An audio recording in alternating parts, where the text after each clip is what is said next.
You wake up. Your throat is on fire. Your nose is running like a broken faucet.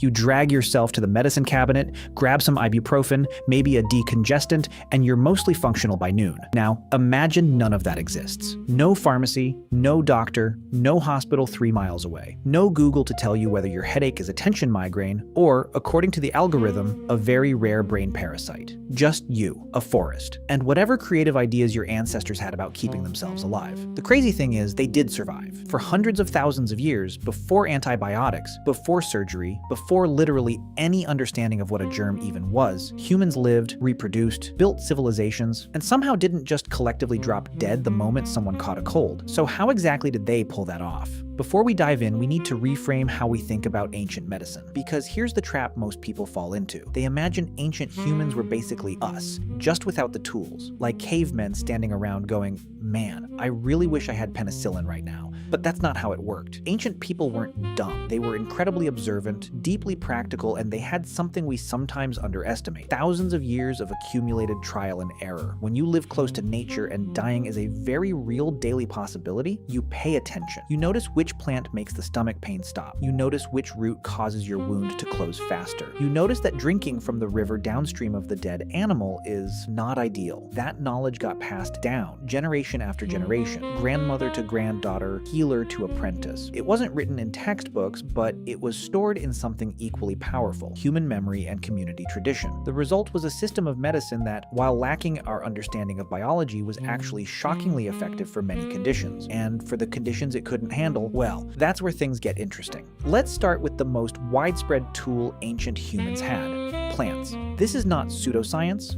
This is not woo-woo hippie stuff. This is legitimate pharmacology with a prehistory stretching back at least 60,000 years, and we have the archaeological evidence to prove it.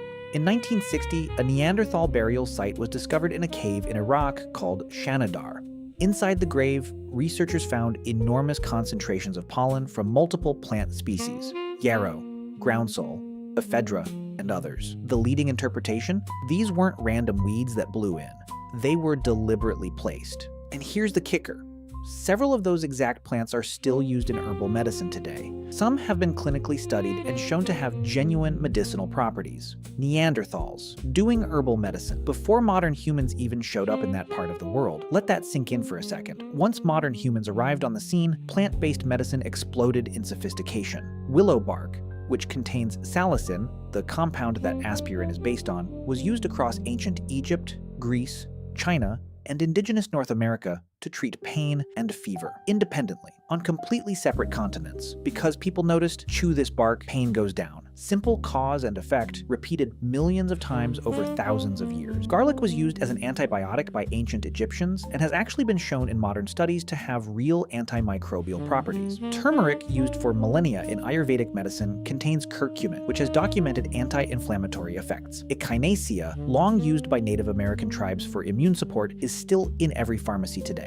But it goes even deeper than that. Ancient healers weren't just randomly chewing on whatever looked interesting. They developed sophisticated preparation methods. They knew to boil certain plants and not others. They knew that some roots were only effective when dried. They combined plants in specific proportions and observed what happened. Some ancient herbal preparations involved dozens of ingredients, each playing a specific role. Some as the active compound, some to mask bitter taste, some to help with absorption, some to counteract side effects. That's not folk magic. That's empirical pharmacology, without the lab coats. Ancient people were, in a very real sense, running one massive, uncontrolled clinical trial. The sample size was all of humanity. The methodology was chaotic. The death rate from failed experiments was admittedly pretty high, but the results? Surprisingly solid. Okay, now let's talk about something that kills people fast and that ancient humans had to deal with constantly: wounds. Whether from hunting, war, accidents, or just tripping over a log in the dark, wounds were everywhere. And without modern antiseptics and sutures, a bad cut could easily become infected and kill you within days. So what did they do? First, honey. Ancient Egyptians used honey on wounds extensively, and it wasn't just a superstition. Honey is genuinely antibacterial. It has low pH, high sugar content, and releases small amounts of hydrogen peroxide, all of which create a hostile environment for bacteria. Modern medicine has actually rediscovered this. There's a medically approved honey product called Manuka honey used in clinical wound care today. The ancient Egyptians were not wrong. Second, mud and clay. Certain clays, particularly those rich in minerals like montmorillonite, have antimicrobial properties. Indigenous cultures across the globe used clay poultices on wounds. Again, not wrong. Third, maggots. Okay, breathe. I know.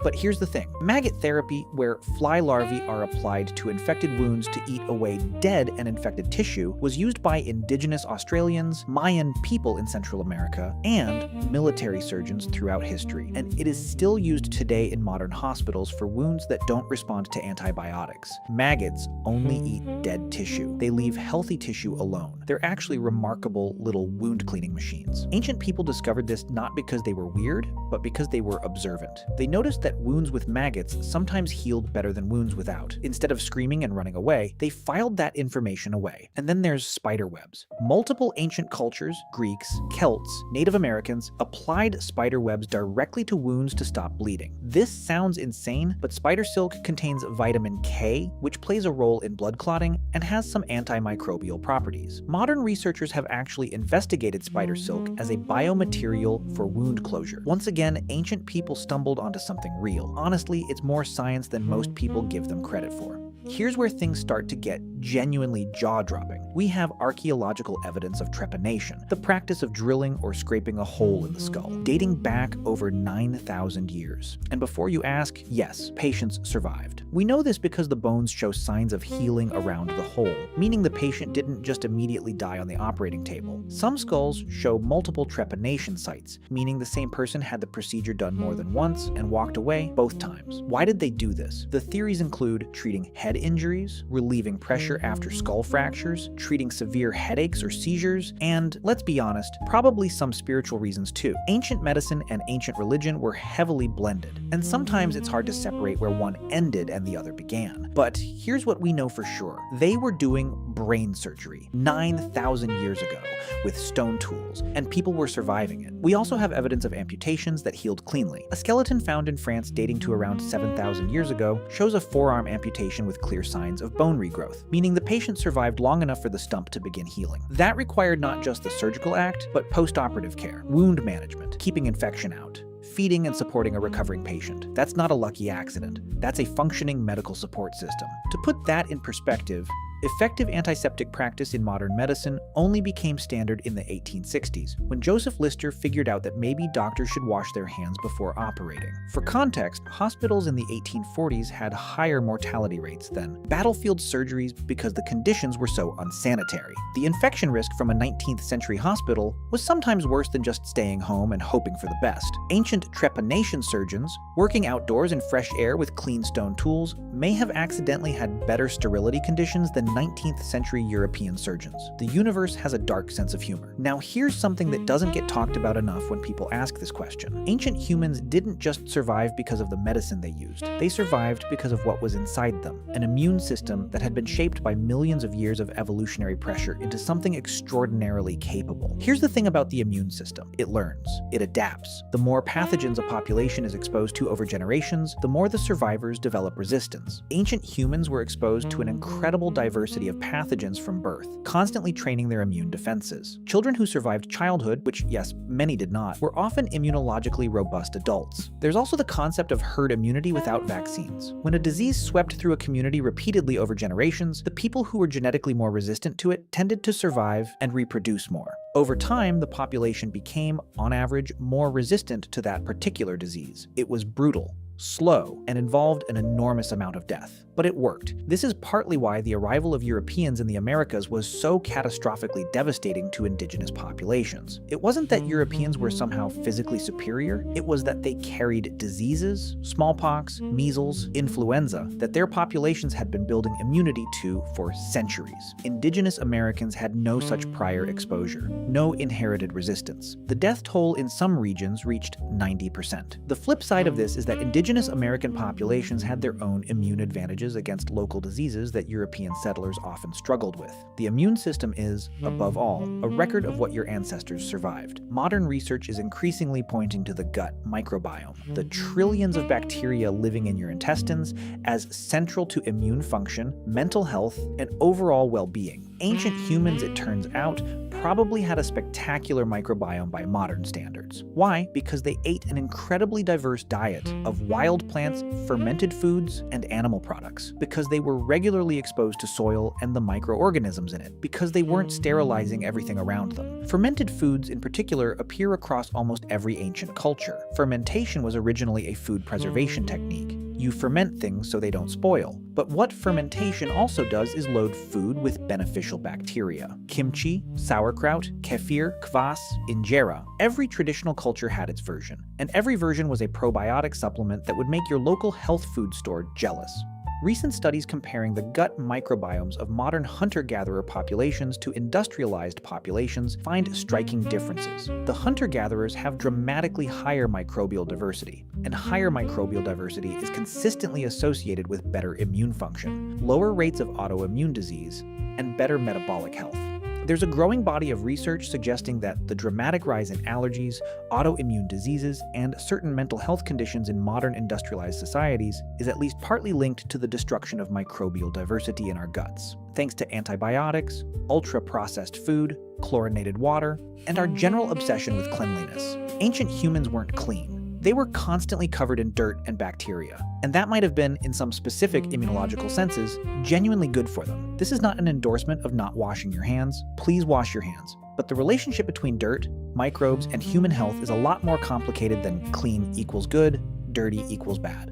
Let's talk about something that sounds completely unscientific but actually has real scientific backing: the placebo effect.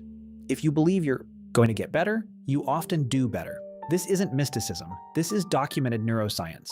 The placebo effect can produce measurable changes in pain perception, immune function, and recovery time. It works even when patients know they're taking a placebo. It's one of the weirder and more fascinating corners of human biology. Ancient healers, shamans, medicine women and men, witch doctors, whatever name you want to use across different cultures, understood this even if they didn't have the language for it. The ritual surrounding treatment mattered. The confidence of the healer mattered. The community support mattered. The belief that something was being done mattered.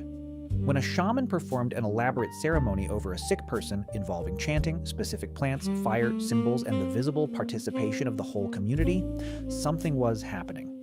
Yes, some of it was symbolic. Yes, the germ theory was entirely absent. But the patient's brain was receiving a powerful signal. You are being cared for. People are fighting for you. Something active is being done. We now know this signal has real physiological consequences. Cortisol drops, immune activity shifts, pain perception changes. Recovery, in many cases, genuinely improves. Does that mean ancient spiritual medicine was real medicine in the modern sense? No, but it wasn't nothing either. It was tapping into something genuine in human biology. The body's remarkable capacity to heal itself when given the right psychological environment. Modern medicine is slowly catching up to this. Bedside manner has measurable effects on patient outcomes. Social support improves survival rates in cancer patients. The mind-body connection, long dismissed by hard-nosed scientific medicine, is now taken seriously by serious researchers. Ancient healers got there first, accidentally, through the same process of observation and tradition that gave us willow bark and honey on wounds. Now, fairness demands we talk about the flip side. There were things ancient medicine simply could not fix.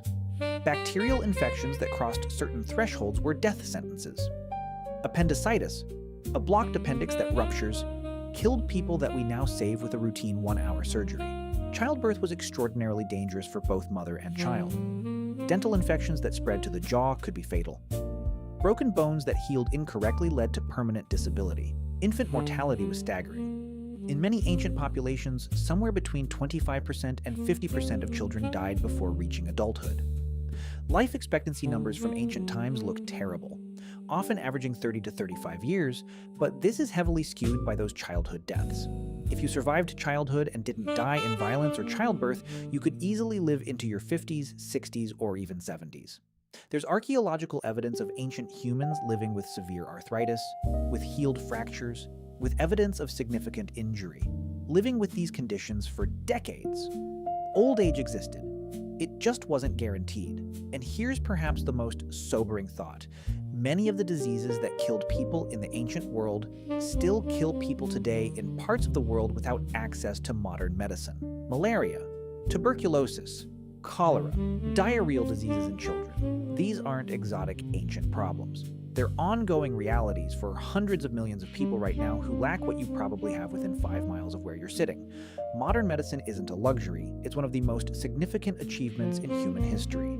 The fact that a routine infection that would have killed someone in 1850 is now solved by a 5-day course of pills is genuinely extraordinary, and we have collectively stopped being amazed by it.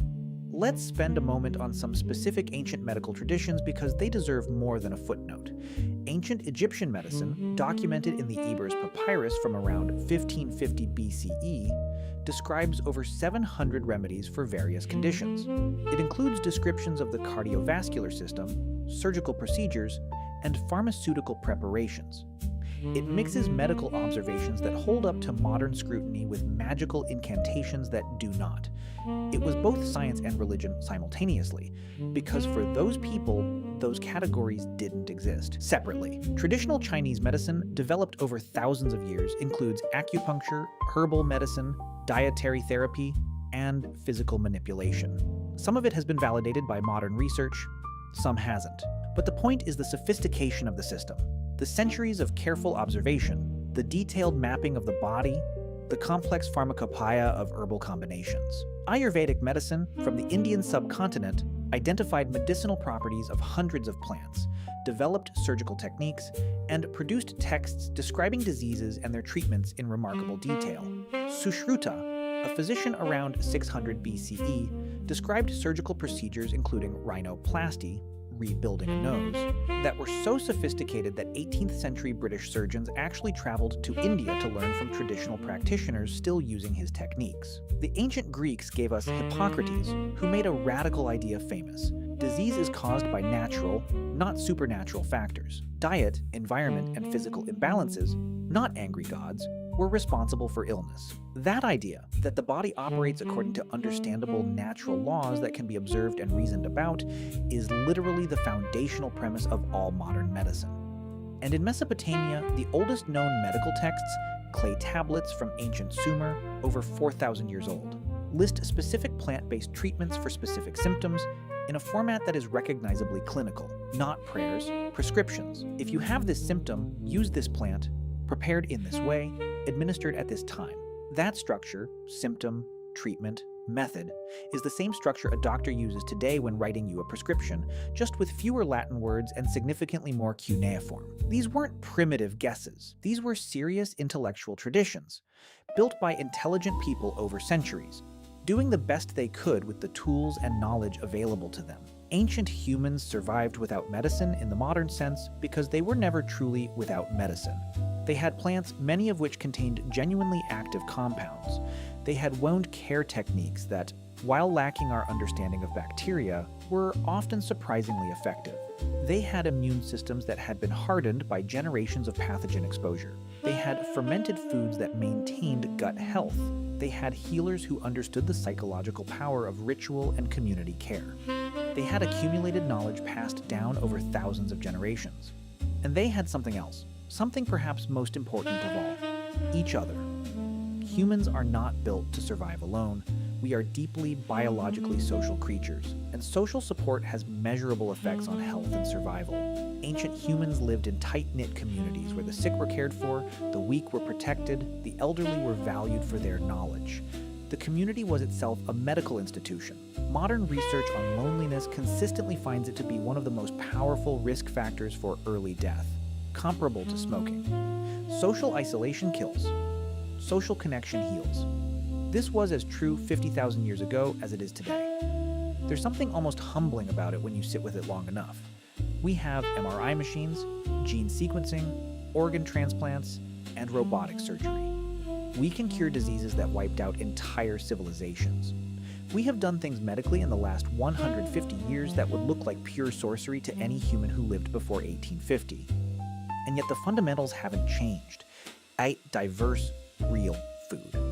Stay connected to other people, move your body, manage stress, sleep enough. The advice your doctor gives you today is, in its essence, not that different from what a healer told a patient sitting around a fire 10,000 years ago. The tools are unrecognizably different. The human underneath them is exactly the same. So the next time you're marveling at the miracle of modern medicine, and you should marvel at it, it is genuinely miraculous. Spare a thought for what your ancestors pulled off. Without pharmacies, without hospitals, without the faintest idea what a virus was. They looked at a world full of things that could kill them. And through observation, creativity, community, and an impressive willingness to try absolutely anything, including, let's not forget, putting maggots on wounds on purpose, they figured out how to not die. At least enough of them, enough of the time, to eventually produce you. And you, sitting here right now, are the living proof that it worked.